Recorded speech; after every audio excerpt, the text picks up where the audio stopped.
Would you like me to pull on your pants, Chester? I won't charge you extra. I'd like to pull on your pants. Something was off.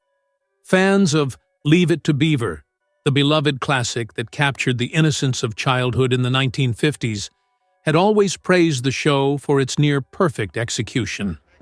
Every episode was meticulously crafted, the scripts were flawless, and even the smallest details were carefully considered. But in one unforgettable moment, a glaring mistake slipped through, one so bizarre that fans are still debating it to this day.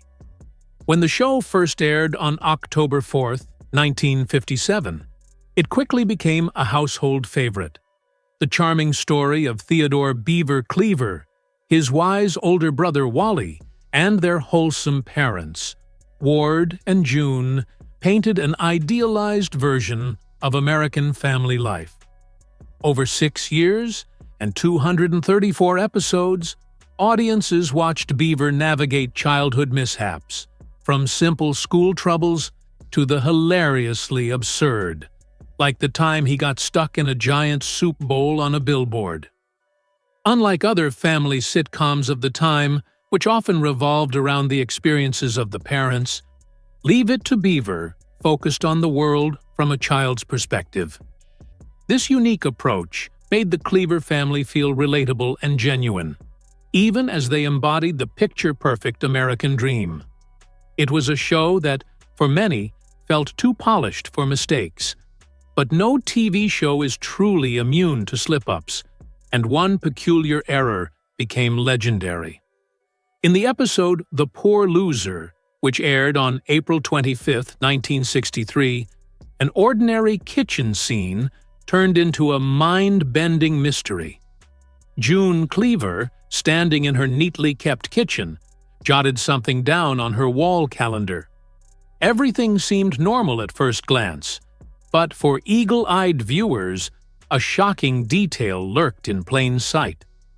The calendar on the wall wasn't from 1963, the year the episode aired. Instead, it displayed dates from 1961. For instance, May 1st, 1963, should have fallen on a Wednesday, but the calendar showed it as a Monday. A perfect match for the same date in 1961. How could this have happened? Had the Cleavers somehow slipped 2 years into the past? Was it a prop department mistake, an inside joke, or something even stranger? Many fans believe the show's meticulous production team accidentally used an outdated prop, failing to realize the error. Some have even speculated that it was an intentional reference, though this seems unlikely given the show's consistent attention to realism. But there's an even wilder explanation, one that suggests time itself was somehow distorted within the Cleaver household. Back in the 1960s, television technology wasn't nearly as sharp as it is today. Most viewers wouldn't have noticed such a minor inconsistency when watching on their grainy black and white screens. It wasn't until the show became available on DVD and streaming services that modern fans spotted the mistake. And once they did, they couldn't unsee it. A simple set oversight had unintentionally created one of the strangest moments in TV history. But that wasn't the only timeline inconsistency in Leave It to Beaver. Throughout the series, there were moments when the characters' ages didn't quite add up. Beaver and Wally seemed to age inconsistently, as if time within their world wasn't progressing normally. Was this just a common oversight in long-running TV shows? Or was the Cleaver family somehow existing in a floating timeline where reality bent to fit the narrative? Then, in another episode, something even more puzzling happened. The character of Eddie Haskell, played by Ken Osmond, was known for his slick charm and overconfidence. Always eager to impress, Eddie often acted as if he was the smartest person in the room. But in the episode Summer in Alaska, his usual bravado was suddenly undercut by a shocking blunder, one that fans still dissect to this day. During a conversation with his friends, Eddie confidently references the famous book 2 Years Before the Mast, a well-known maritime memoir from the 19th century. He proudly attributes it to Charles Dana. The problem? The book was actually written by Richard Henry Dana Jr. This wasn't just a minor slip-up. It was a glaring factual error that felt completely out of character for Eddie, a guy who prided himself on being in the know. What made this mistake even more bizarre was the fact that 2 years before The Mast had actually been mentioned in an earlier episode from Season 4, titled Beaver's Book. In that instance, the show got all the details right. So why did Eddie suddenly botch such a simple fact? Was it an intentional choice by the writers to show that Eddie was bluffing? Or was it a genuine script mistake that somehow made it past the production team? What adds another layer to this mystery is that Eddie correctly connects the book to Dana Point, California, which is indeed named after its real author, Richard Henry Dana Jr. This means that Eddie was somewhat knowledgeable about the book, but still managed to get the author's first name wrong. Even more intriguingly, this mistake happens exactly 4 minutes and 17 seconds into the episode. Eddie, in his signature smug tone, says, "Ah, I wonder if you're familiar with 2 Years Before the Mast. It's by Charles Dana." For a show that prided itself on authenticity and accuracy, this slip-up stood out like a sore thumb. Looking back, these odd errors give Leave It to Beaver an unexpected sense of mystery. A show remembered for its wholesome storytelling and carefully crafted lessons suddenly has hidden layers that keep modern audiences intrigued. The calendar paradox, the floating timeline, and Eddie's out-of-character mistake all make fans wonder, how many more unnoticed details are lurking in the background? Perhaps these mistakes were just that, harmless oversights in a television era, where retakes were expensive and small errors were often left in. Or maybe they reveal something deeper about the way TV shows operate, bending time and logic to fit the needs of the story. Whatever the case, Leave It to Beaver has cemented itself not just as a nostalgic piece of television history, but as an ongoing puzzle for dedicated fans. Fans and TV experts still debate whether the mistake was deliberate, a clever nod to Eddie's overconfident persona, or a rare oversight by the meticulous writers Joe Connolly and Bob Mosher. Regardless, that small blunder became one of the most dissected moments in Leave It to Beaver history. Another unforgettable moment came in the episode The Silent Treatment, which aired on March 14, 1963. This scene showcased just how inventive television effects were back then. Beaver, played by Jerry Mathers, is painting a door outside when a buzzing bee suddenly appears. But it's not a real insect. Instead, it's a cleverly crafted prop, likely fashioned from foam or balsa wood and controlled with a nearly invisible nylon fishing line. Though the string is faintly visible on screen, the production team left it in, unintentionally creating a quirky charm that added to the show's playful nature. Without today's digital technology, early TV crews had to rely on practical ingenuity. Every illusion was handcrafted, from miniatures to painted backgrounds. Even in big-budget films, these techniques were the norm. Stanley Kubrick's 2001, A Space Odyssey used miniature models and precise camera work to simulate space travel, while the original Star Trek leaned on hand-built props and innovative lighting to create a futuristic world. The development of blue screen techniques in the 1950s paved the way for groundbreaking effects in films like Mary Poppins, which blended live action with animated backdrops. Today, CGI dominates filmmaking, seamlessly crafting entire universes. Yet, some directors, like Christopher Nolan, still champion practical effects for their realism, combining old-school methods with modern advancements for breathtaking visuals. Back in the 1950s, television censorship was strict, so much so that even showing a toilet on screen was considered scandalous. Leave It to Beaver challenged that norm with the episode Captain Jack, originally intended as the series premiere in 1957.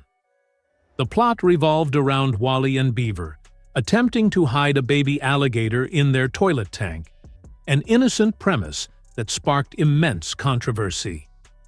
CBS network executives balked at the idea, forcing the episode to air second instead.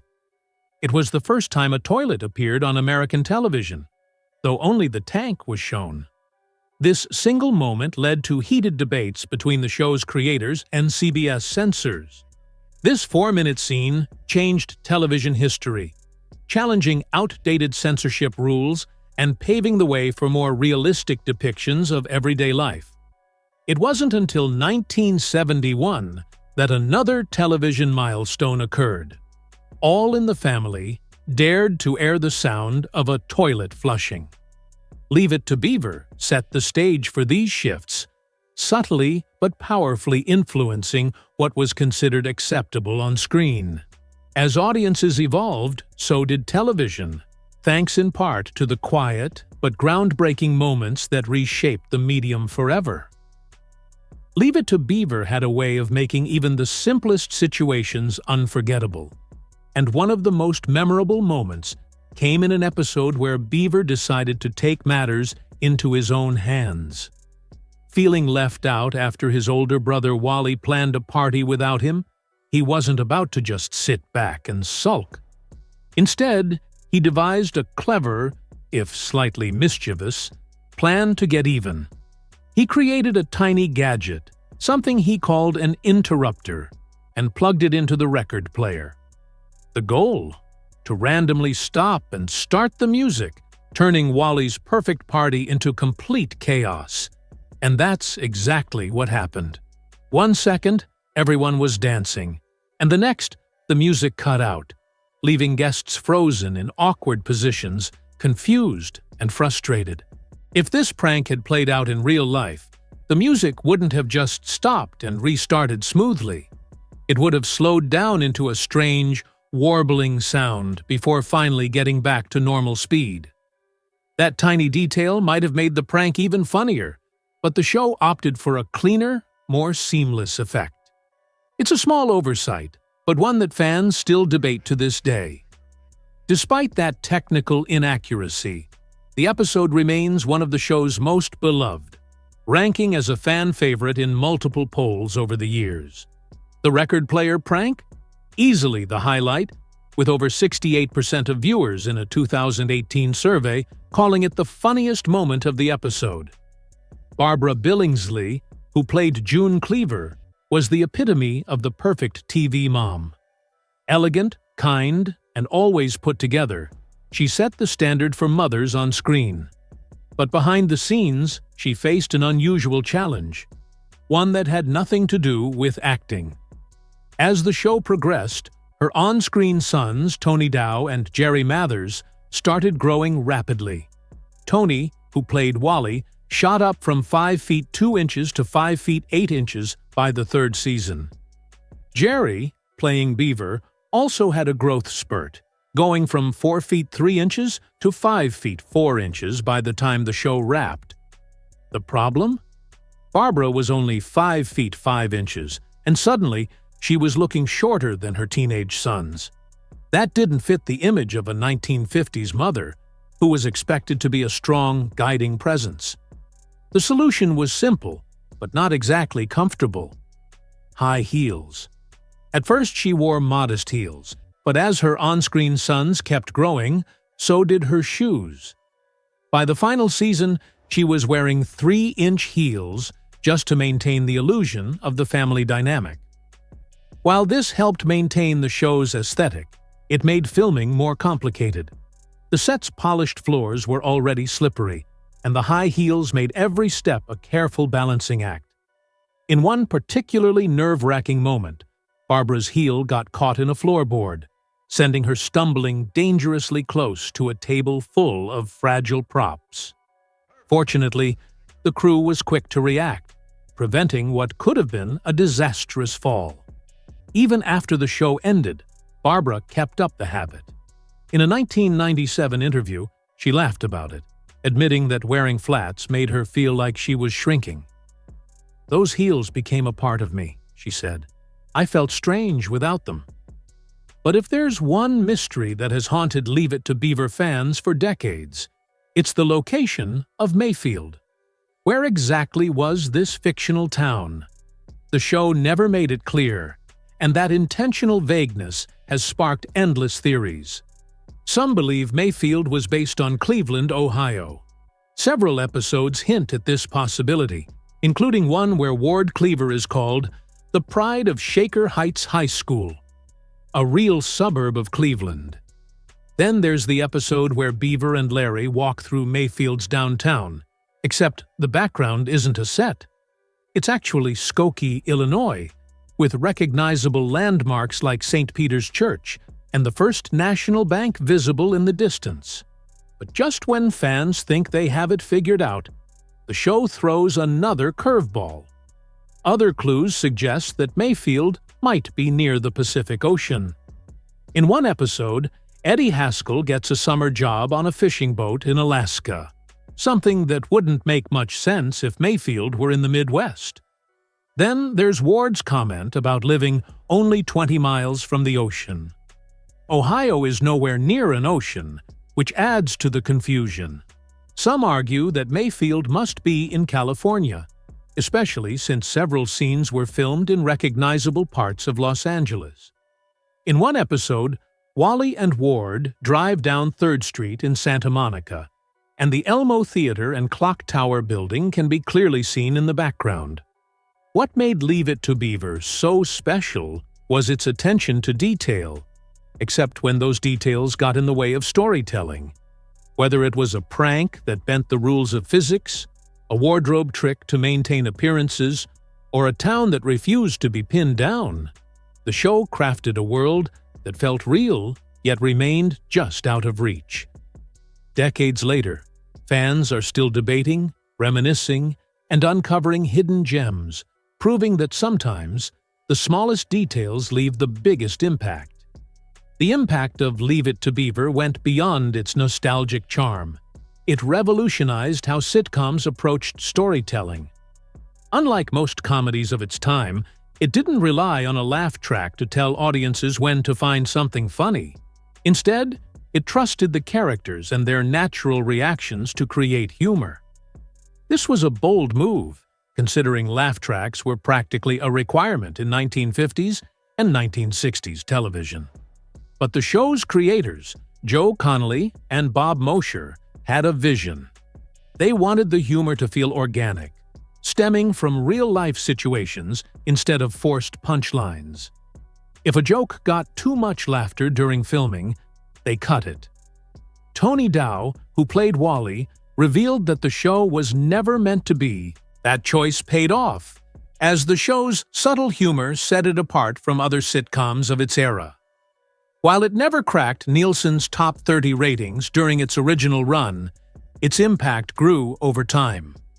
The show's realistic family dynamic made it an enduring classic, influencing countless future sitcoms that chose storytelling over laugh tracks. Even decades later, modern comedies follow a similar formula, proving that the charm of Leave It to Beaver was ahead of its time. But all good things must come to an end. And on June 20th, 1963, Leave It to Beaver aired its final episode, Family Scrapbook. This was historic. It was the first time an American primetime sitcom ended with a planned finale. Before this, shows typically just stopped without closure. The decision to wrap up the series wasn't because of declining ratings. In fact, the show remained popular. But Jerry Mathers, who played Beaver, was growing up fast. At 15, he wanted to experience high school life without the pressures of filming. He longed for normal teenage experiences, sports, friendships, and just being a regular kid.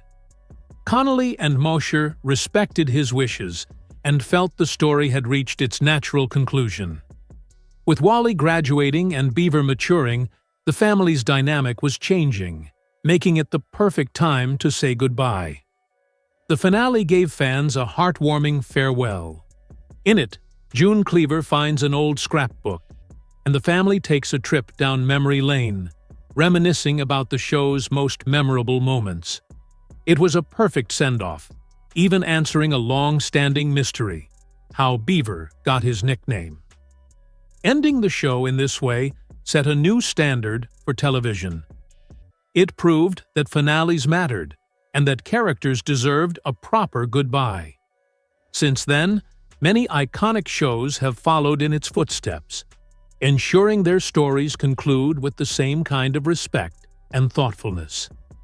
After the show ended, it only became more beloved in reruns.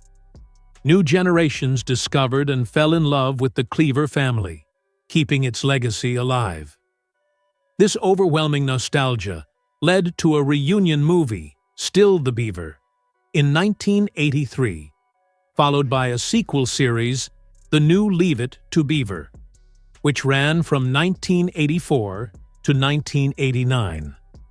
Unlike many sitcoms that fade into obscurity, this one refused to be forgotten. It remains one of the most cherished family shows in television history. One of the more surprising details about the show's production was how much effort went into maintaining appearances. Barbara Billingsley, who played the picture-perfect mother June Cleaver, faced a unique challenge as the show progressed. Her on-screen sons were growing taller and fast. Tony Dow shot up from 5 feet 2 inches at age 12 to 5 feet 8 inches by the third season, while Jerry Mathers went from 4 feet 3 inches to 5 feet 4 inches by the series' end. To keep June looking like the matriarchal figure, the producers had her wear high heels in nearly every scene. By the final season, she was in 3-inch heels, making her stand at 5 feet 8 inches, ensuring she still appeared taller than her teenage sons. This detail was so ingrained in her character that, even after the show, Barbara admitted she felt strange not wearing them. In a 1997 interview, she joked, "I felt like I was shrinking without them." But while the show felt like an idealized version of American life, the actors faced real-life challenges behind the scenes. Tony Dow struggled with typecasting after playing Wally Cleaver. While audiences adored his role as the perfect older brother, Hollywood had trouble seeing him as anything else. The transition from child star to adult actor proved tough, and he later opened up about battling depression. It wasn't until years later that he found success behind the camera, working as a director and visual artist. Jerry Mathers also faced struggles adjusting to life after fame. Unlike many child stars, he stepped away from Hollywood and pursued a normal life, even serving in the Air National Guard. Eventually, he returned to acting, but also became a motivational speaker, using his experiences to help others navigate fame and personal struggles. The show's setting, the fictional town of Mayfield, remains a mystery that still sparks debate among fans. Where exactly was it supposed to be? The show never provided a definitive answer, leaving just enough clues to keep viewers guessing. Some believe Mayfield was in Ohio, citing references in several episodes. In one, Ward Cleaver is called the pride of Shaker Heights High School, a real suburb of Cleveland. But then other episodes hint at a coastal location, mentioning trips to the beach and fishing jobs in Alaska.